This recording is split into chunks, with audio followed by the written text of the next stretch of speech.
Salut, c'est Pia et bienvenue dans l'épisode 3 de l'Es-Podcast IA. Au programme aujourd'hui, le Deep Learning, les fameux réseaux de neurones. Ce truc qui fait reconnaître ton visage par ton téléphone, qui traduit en temps réel et qui me permet, à moi, de te parler. Bref, le moteur de la quasi-totalité de ce qui t'épate en IA aujourd'hui. Dans l'épisode précédent, je t'avais promis qu'on attaquerait ça.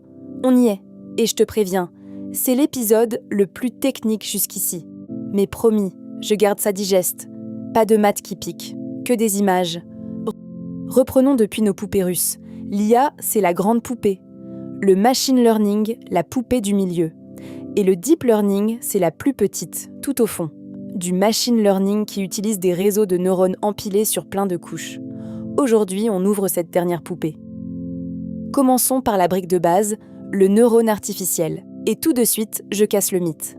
Un neurone artificiel, ça n'a rien de magique, ni de vraiment biologique. C'est une petite fonction mathématique ridiculement simple. Imagine un videur à l'entrée d'une boîte de nuit. Pour décider s'il te laisse entrer, il regarde plusieurs critères, ta tenue, ton attitude. Si tu es sur la liste. Mais tous les critères n'ont pas le même poids. Être sur la liste, ça compte énormément. La tenue, un peu moins. Le videur additionne tout ça, pondéré par l'importance de chaque critère, et si le total dépasse un certain seuil, il te laisse entrer. Un neurone artificiel, c'est exactement ça. Il reçoit plusieurs entrées, les multiplie par des poids, l'importance de chaque entrée, additionne le tout, ajoute un petit ajustement qu'on appelle le biais, et passe le résultat dans une fonction de décision, c'est tout. Un neurone, c'est un videur mathématique. Maintenant, un seul videur, un seul neurone, ça ne fait pas grand-chose. La vraie magie vient de l'empilement. Tu connectes des centaines, des millions, des milliards de ces petits neurones, organisés en couches successives. Et là, l'ensemble devient capable d'apprendre des choses incroyablement complexes. Pense à une chaîne de montage. La première couche détecte des trucs très simples. La couche suivante combine ces trucs simples en motifs plus élaborés. La couche d'après combine ces motifs en concepts encore plus abstraits. Et ainsi de suite. Chaque couche travaille sur le résultat de la précédente, en montant en abstraction. Et c'est précisément ça, le mot « deep », profond, dans Deep Learning. Ça veut dire qu'il y a beaucoup de couches cachées entre l'entrée et la sortie. Plus il y a de couches, plus le réseau peut apprendre des choses subtiles. Mais aussi, plus ça coûte cher à entraîner, et plus ça risque de surapprendre.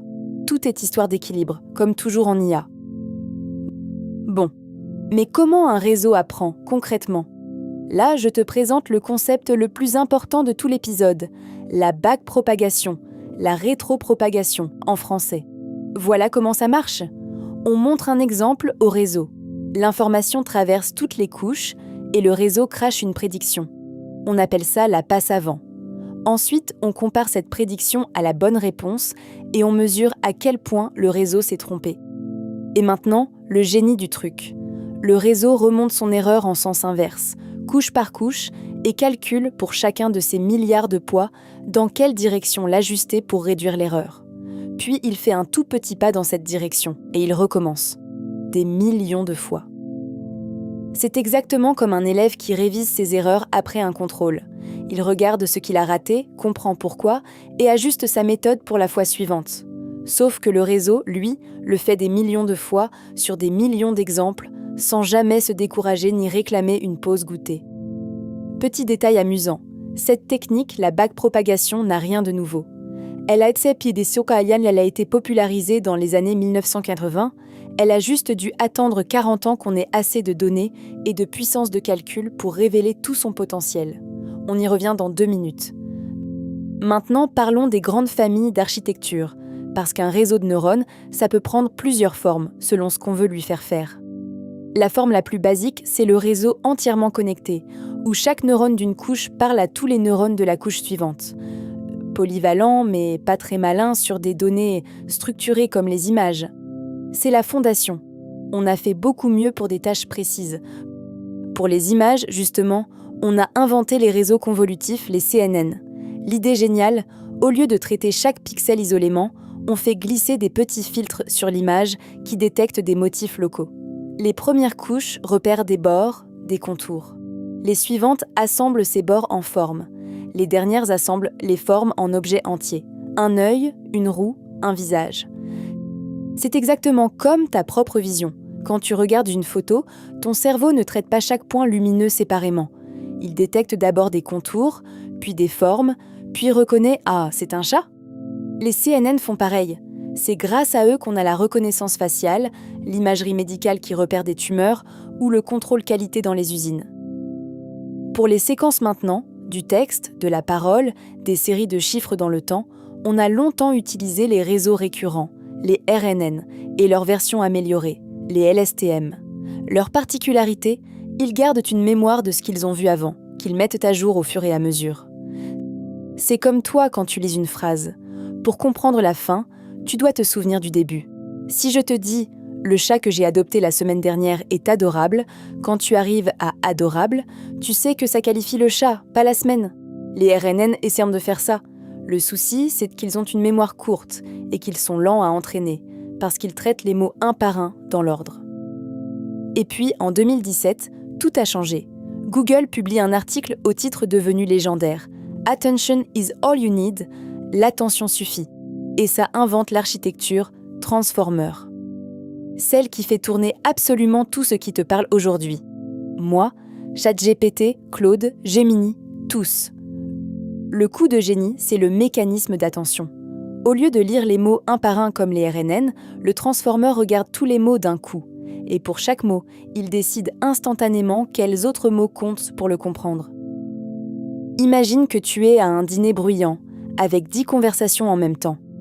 Ton cerveau est capable de se concentrer sur la voix qui t'intéresse et d'ignorer le reste. Mieux, si quelqu'un prononce ton prénom à l'autre bout de la table, ton attention bascule instantanément. Le mécanisme d'attention des Transformers, c'est exactement ça. La capacité de se focaliser sur ce qui est pertinent, peu importe la distance. Et comme ils regardent tout en même temps au lieu d'avancer mot par mot, ils s'entraînent beaucoup plus vite. C'est ça qui a tout débloqué. Un petit bonus avant de continuer, les modèles de diffusion. Ce sont eux, derrière les générateurs d'images comme DALL-E, Midjourney ou Stable Diffusion. Leur principe est presque poétique. Ils partent d'une image de bruit pur, comme la neige sur une vieille télé, et ils la débruitent progressivement jusqu'à faire apparaître une image nette. Un peu comme un sculpteur qui révèle une statue cachée dans un bloc de marbre. Ce ne sont pas des transformers, mais on les combine souvent ensemble. Maintenant, une question que tu te poses peut-être. Si la backpropagation date des années 80, pourquoi le deep learning n'a explosé qu'en 2012 ? Réponse, il a fallu attendre que 3 ingrédients arrivent à maturité en même temps. Une vraie tempête parfaite. Ingrédient numéro 1. Les données. Internet a généré des montagnes de données, des bases d'images géantes, Wikipédia, des milliards de vidéos.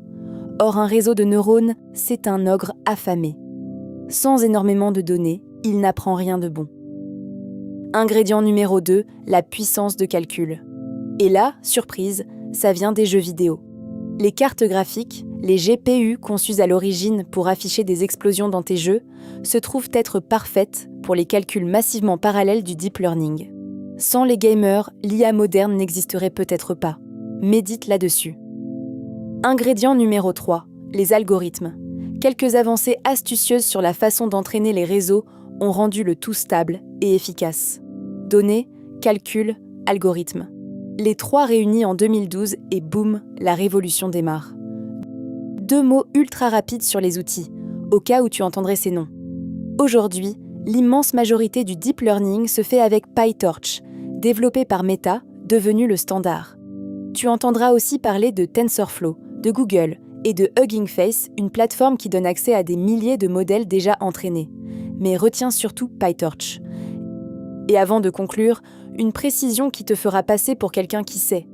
Ne confonds pas réseau de neurones et deep learning. Tout réseau de neurones n'est pas profond. Un réseau avec une seule couche cachée, c'est un réseau de neurones, mais ce n'est pas du deep learning. C'est la profondeur, le fait d'empiler beaucoup de couches qui fait toute la différence, parce que c'est elle qui permet d'apprendre ces fameuses représentations de plus en plus abstraites. On a couvert beaucoup de terrain. Si tu ne retiens que 3 choses de cet épisode. 1. Un neurone, c'est un videur mathématique tout simple. La magie vient de l'empilement de millions d'entre eux en couches profondes. 2. Un réseau apprend par backpropagation. Il révise ses erreurs des millions de fois, jusqu'à devenir bon. Une technique des années 80, révélée en 2012. 3. Chaque architecture a sa spécialité. Les CNN pour les images, les RNN pour les séquences et les transformers basés sur l'attention, pour à peu près tout aujourd'hui. Au prochain épisode, on attaque enfin la star du moment. Les grands modèles de langage, les LLM. Comment, à partir de ces transformers, on obtient une machine capable d'écrire, de raisonner et de te tenir une conversation. Comment elle est entraînée, ce qu'elle sait faire, et surtout ce qu'elle ne sait pas faire. C'est là que tout ce qu'on a vu depuis le début prend son sens. Si cet épisode t'a éclairé, abonne-toi, active la cloche et balance un commentaire pour qu'on en discute. À très vite. Ici Pia qui vous embrasse, parce qu'on n'est plus à un cliché près.